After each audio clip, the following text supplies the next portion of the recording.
Hello and welcome to this week's edition of Newsgram. Today I'm bringing you a first-hand look at two extraordinary lives that history nearly forgot. Thanks to author Diana Gillmor, we now have their stories.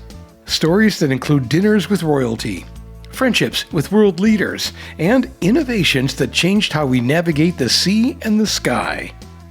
One of them was a self-made visionary who helped revolutionize aviation and defense technology.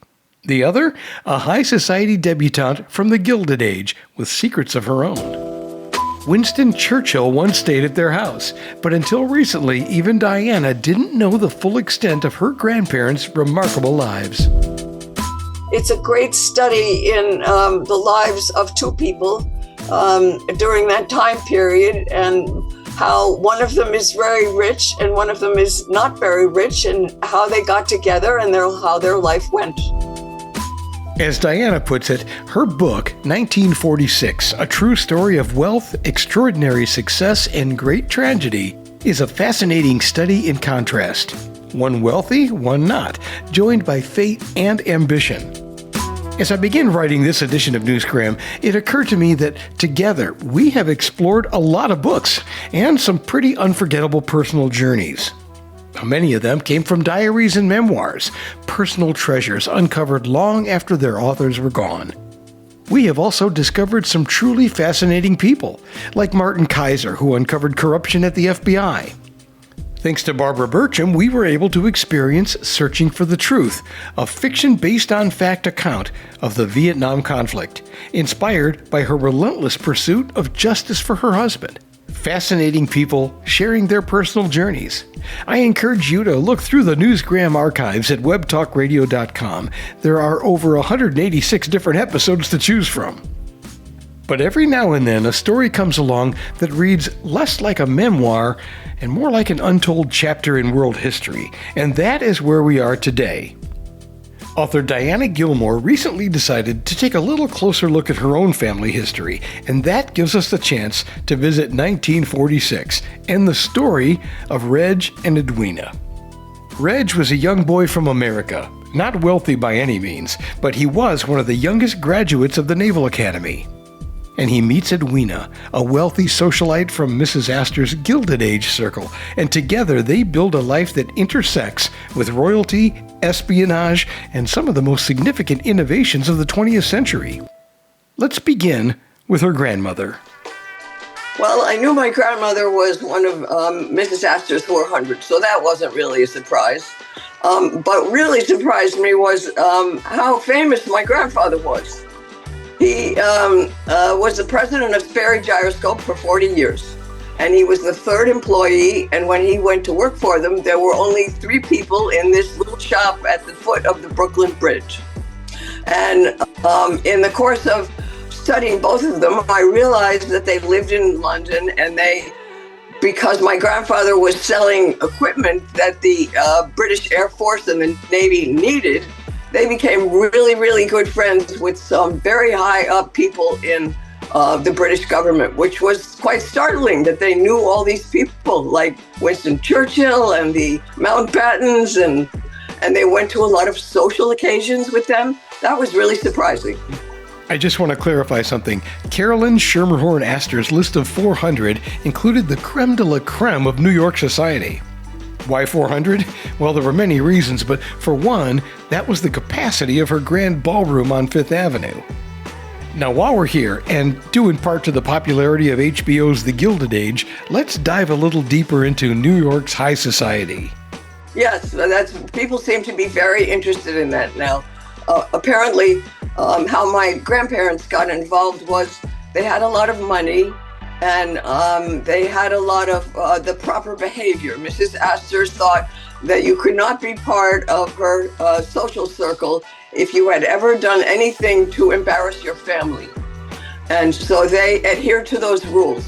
My grandmother's father died in 1910, and they lived in Toledo, Ohio. And my grandmother's mother said, let's get away from Toledo because it's very unfortunate for us that he died here. I'm thinking of going to New York.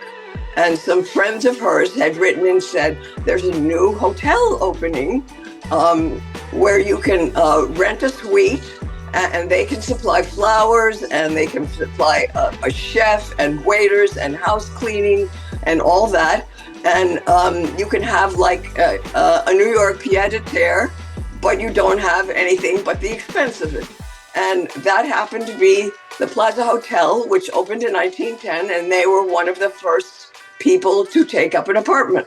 Yeah, let's unpack that one for a second, because pretty soon you're going to want a time machine.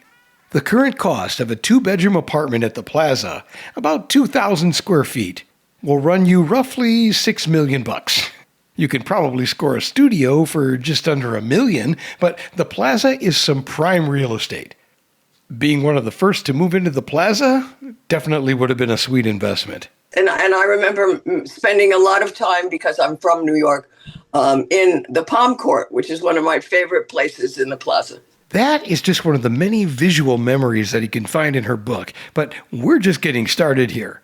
Let's talk about Diana's grandfather, because he would eventually run the company responsible for teaching us which way is up. Literally. At age 23, her grandfather left the Navy and joined what was then a tiny little shop in Brooklyn. One time my father took me when I was a little girl to the Sperry Gyroscope plant that was in Lake Success on Long Island. I think I was about 10, and it was nighttime, and he drove me up to this hill. I think my brother was with me, and we looked down on what looked like a city to me, all lit up, and he said the entire thing was the Sperry Gyroscope plant. Yeah, it grew quite a bit. Perry would eventually have 200,000 employees all around the world. Mr. Sperry was 53 when he met him, and my grandfather was 23. So when Mr. Sperry died, he became his protege and expanded the company to 200,000 employees around the world, and he was the president for 40 years. That growth was mainly due to the success of their gyroscope technology. It's everywhere, including aviation, ships, submarines, spacecraft. In fact, it's even in your pocket. It tells that smartphone you're holding when to rotate the screen. They made things that even now are very essential. I used to own a flying school, and when I was much younger, and I flew, and I knew that if you didn't have those 6 instruments in this tiny little plane, you wouldn't be able to fly. From New York's Gilded Age to the halls of the Sperry Gyroscope factory, Diana Gillmor's book is rich with uncovered facts and vivid details from one of the most fascinating eras in American history, featuring some of the period's most influential figures. And he became a great friend of Winston Churchill, because Winston Churchill was very interested in introducing planes into the armament of Britain, even though the rest of Parliament didn't think that was necessary. It was a very interesting bunch of things I found out about the people they knew. In fact, Churchill came to stay at our house. That was way before I was born, but that was an interesting thing. Check this out. See if you can find the thing that made me go, wait, what? They lived in New York for a while, and then they lived in London during the bombing. And that really added to the story greatly, because you saw the history of when New York subways were being built, the history of the war, and when they were spies. Yeah, that was it. She drops that little nugget on us and then follows up with another visual that puts you right there on a ship headed overseas. When my grandmother and grandfather went to Sherbrooke to spy for the U.S. government, my grandmother, her passport, she's all dolled up in a fancy hat and everything. So many cool things. She also tells a great story about what it was like to travel by ship back then. You had to give everyone your name and address just in case the ship were to go down. Some things change, some things don't change, but in a world where technology and privilege still shape power, 1946 reminds us that the roots of modern influence and their cost can run deeper than we often realize. But the story also has a lot of tragedies. Yeah, 1946 isn't just a tale of invention, high society, and diplomacy. It also uncovers some deep tragedy, including suicide, the emotional cost of ambition, and the reminder that money doesn't always buy happiness. I would like them to see the life of a debutante in New York. I would like them to see the life of a young man a poor man from Wisconsin who made a lot of money being the representative of Sperry Gyroscope and the president for 40 years. And then I would like them to see that tragedy befalls even rich people. And there's a lot of tragedy that you would not expect. This book isn't just a success story. It's not just a love story. And it's not just a history lesson either. It's a little bit of all of those things. 1946 is a reminder that behind every headline or groundbreaking invention, there are real people like Reg and Edwina living their lives, driven by ambition, love, loss, and yes, a little gyroscope magic. In 1946, a true story of wealth, extraordinary success, and great tragedy, Diana Gillmor shares a story so incredible that not even her own family fully understood it. Until now. Thanks for listening to this edition of Newsgram from webtalkradio.com.